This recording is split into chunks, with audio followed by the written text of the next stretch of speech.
The digger stopped 3 feet down. Not because he hit metal, because he hit nothing at all. And the nothing was exactly where the machine said the something should be. For 70 years, people in the mountains of Lower Silesia have told a version of this story to their children.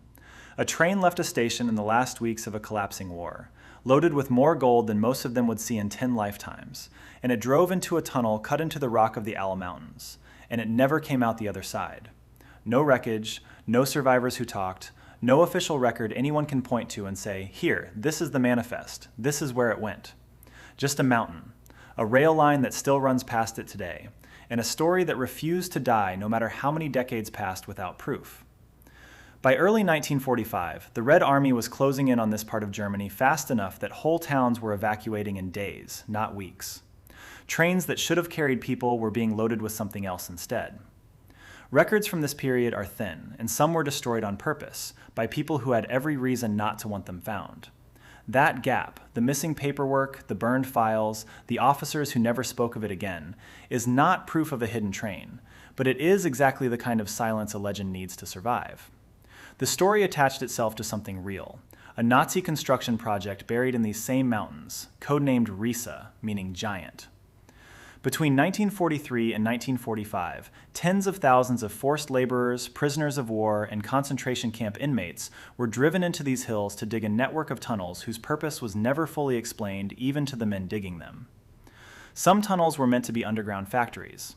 Some may have been meant as a hardened headquarters. Nobody alive today can say with certainty that all of it was ever finished, and nobody has ever produced a complete map of everything that was carved into that rock. Local Polish accounts, passed down as folklore rather than documented history, describe laborers who worked on the deepest, most secret sections and never came back out. Whether that happened exactly as told, or whether it is the kind of story that grows harder and darker with each retelling, is something historians still argue about. What is not folklore is that people did die building Riese, in large numbers, from exhaustion, disease, and executions carried out to keep prisoners from ever describing what they had seen.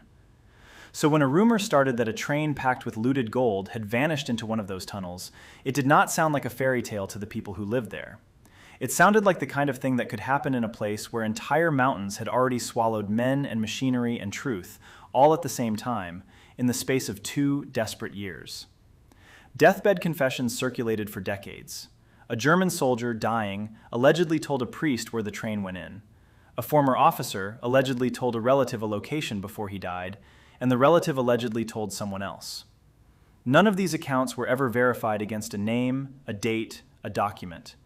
Each one added a thread to a story that already had hundreds of them, and none could be pulled tight enough to lead anywhere on its own. For 70 years, that was the whole story. A rumor with texture, but no proof. Enough detail to feel plausible. Not enough evidence to convince anyone with a shovel and a research grant that it was worth the trouble.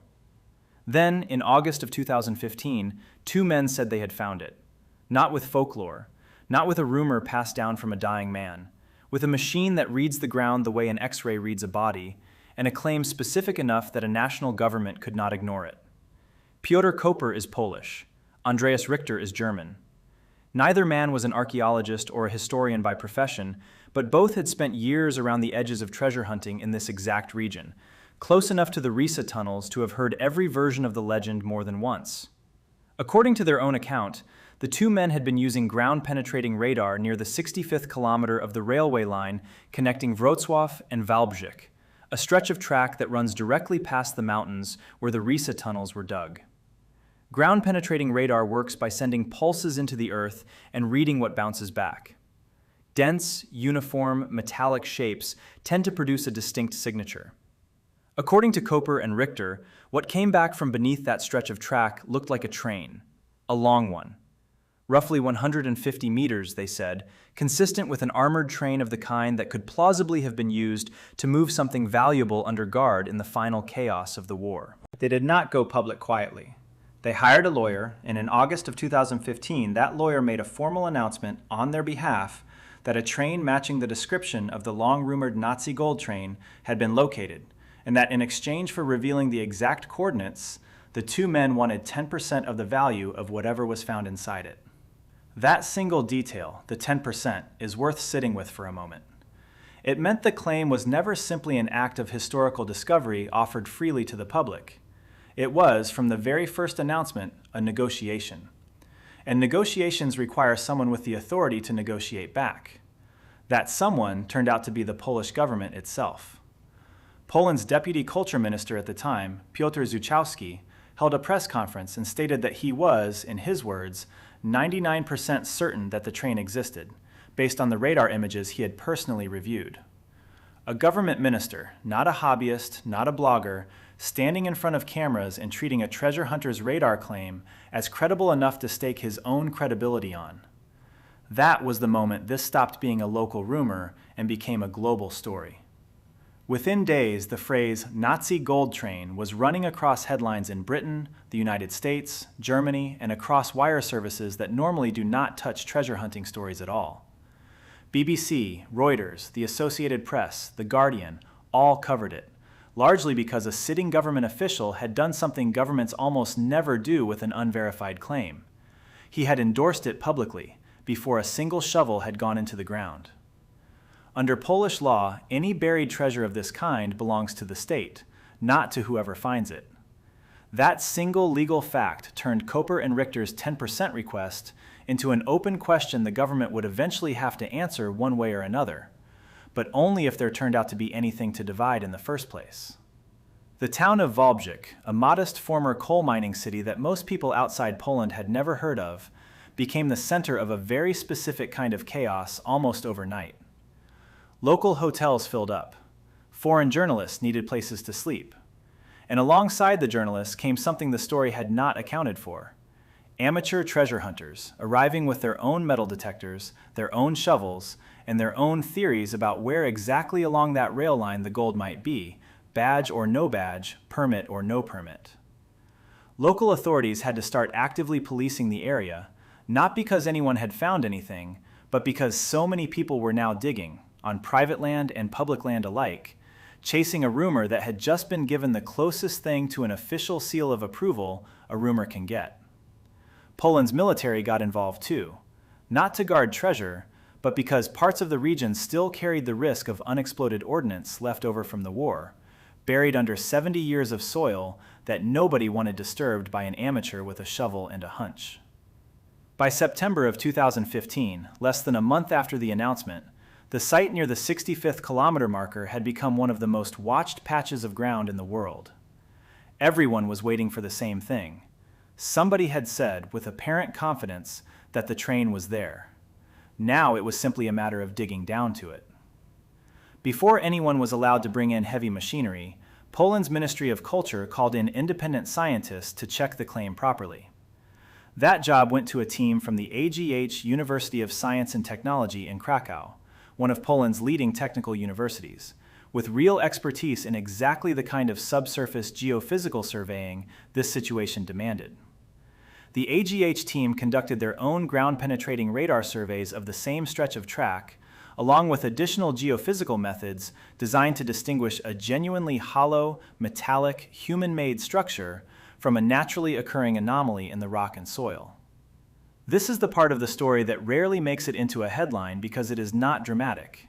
It is careful, technical work, done by people whose job was not to find a train, but to find out whether one was actually there. Their conclusion, delivered publicly in November of 2015, was not the answer anyone chasing headlines wanted. The AGH scientists stated that while there were subsurface anomalies in the area consistent with some of what Koper and Richter's radar had detected, there was no clear, reliable evidence of an actual tunnel or an actual train at the specific location claimed. Some geologists suggested the readings could be explained by natural variations in the soil and underlying rock, the kind of geological quirks that can, under the right conditions, mimic a long, dense, buried object on a radar readout without there being anything man-made down there at all. So despite the scientific caution, Poland moved toward excavation anyway. Test excavations at the site began in the following months, continuing into 2016. Heavy equipment moved in. Ground was opened at the coordinates Koper and Richter had pointed to. Journalists who had covered the original announcement came back to cover what everyone assumed would be the payoff. What they found was soil. Undisturbed soil. in the specific configuration the geologists had warned it might be. No armored train, no hidden tunnel entrance. No sign that this specific patch of ground had ever held anything other than exactly what it appeared to hold, the ordinary geology of a mountain region. Koper and Richter did not fully back down. According to statements they gave afterward, they maintained that the anomaly detected by their equipment was real and significant, even as the excavation failed to surface a train at that precise spot. Some later suggested the target might be nearby but slightly mislocated, close enough for the radar to catch an edge of something, not close enough for a shovel to hit the center of it. That is not a failure of reporting. It is the actual, honest shape of what happened. While the cameras were pointed at a hole that turned out to be empty, the older, harder story sitting underneath the treasure hunt rarely got the same airtime. The tunnels this entire legend is built around, the Risa complex, are real, and they are still there, carved into the mountains above Valbzic. Some sections open to tourists today, others never fully excavated even now, 8 decades later. Local folklore holds that some of these workers were executed once their sections were finished, precisely so they could never describe what they had built or where. What is documented, without dispute, is that thousands of forced laborers and camp prisoners died during the Risa construction, from exhaustion, from disease, from the conditions of forced labor under a collapsing regime that had no reason left to care whether they lived. That is the actual weight sitting underneath a story that got told, for one autumn, mostly as a heist movie. A hidden train, a 10% finder's fee, a minister at 99%. And yet, for the town of Valbzic itself, the failed dig was not entirely a loss. In the months following the null result, local tourism numbers rose noticeably. Visitors came anyway, not to find gold, but to see the place where the world had, for a few months, believed gold might be. Local guides began offering Nazi gold train tours. Hotels that had filled up during the media frenzy stayed busier than before it started. A town that most of the world had never heard of got put on a map and stayed there, for reasons that had almost nothing to do with whether the original claim was true. Pyotr Koper did not stop searching. In the years following the failed 2015 to 2016 excavation, he continued conducting further surveys in the region, still convinced, according to his public statements, that there is something real underneath these mountains, even if it was not exactly where the world watched him dig the first time. None of his subsequent searches has produced a confirmed train, a confirmed tunnel, or a confirmed gram of gold. He has also not stopped. That persistence is worth sitting with honestly rather than mocking. It could be the specific kind of conviction that comes from having devoted years of your life and your public reputation to a claim you cannot walk back from easily.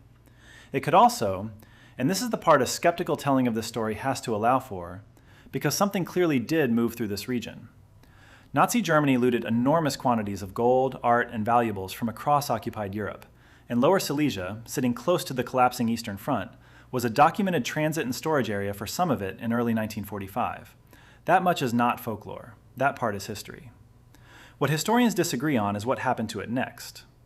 One theory holds that valuables moving through this region in early 1945 were dispersed across multiple smaller shipments and hiding places, rather than consolidated onto one single dramatic train, meaning there was never one gold train to find, only many smaller, harder-to-trace movements of property that likely ended up scattered, looted a second time by different armies, or quietly absorbed into the post-war chaos of a continent being redrawn. A second theory holds that a significant amount of what did not simply get moved out was deliberately destroyed or hidden in ways designed specifically never to be found, by people who had far more reason to make sure it disappeared than to protect it for later recovery. A third, more skeptical position, and one that a fair amount of historical research leans toward, is that the singular cinematic gold train, one location, one dramatic reveal, may never have existed as a single object at all, and that 70 years of legend compressed a much messier, much less satisfying reality of scattered wartime looting into one clean, tellable story, because clean stories survive being retold, and messy ones do not. None of these three theories has been proven to the exclusion of the others. That is not a gap in this particular piece of research. That is the actual, current, honest state of what is known. Here's what makes this story different from almost every other treasure legend you will ever hear. Most of these stories end one of two ways. Either the treasure gets found, cameras rolling, and the mystery closes with a bow on it, Or it never gets seriously looked for at all, and the legend survives simply because nobody with real resources ever tested it hard enough to kill it. This is neither. A modern government got involved. A real university ran real geophysical science on it. Real excavation equipment dug real holes at the exact coordinates the claim pointed to. Every serious tool available in 2015 got pointed at this specific question, and the answer that came back was not yes and was not clearly no. It was, we don't know, and neither the science nor the ground has settled it. That is a genuinely rare outcome. A fully resourced, fully public, fully documented modern search that still ended without an answer. Most treasure stories give you a tidy ending, one way or the other. This one, run properly, with real institutions and real funding behind it, gave the world an honest shrug instead. And there is something worth respecting in a mystery that stayed a mystery even after everyone tried their hardest to solve it. So the question this story actually leaves you with is not where the train is. Maybe there was never a single train to find in the first place.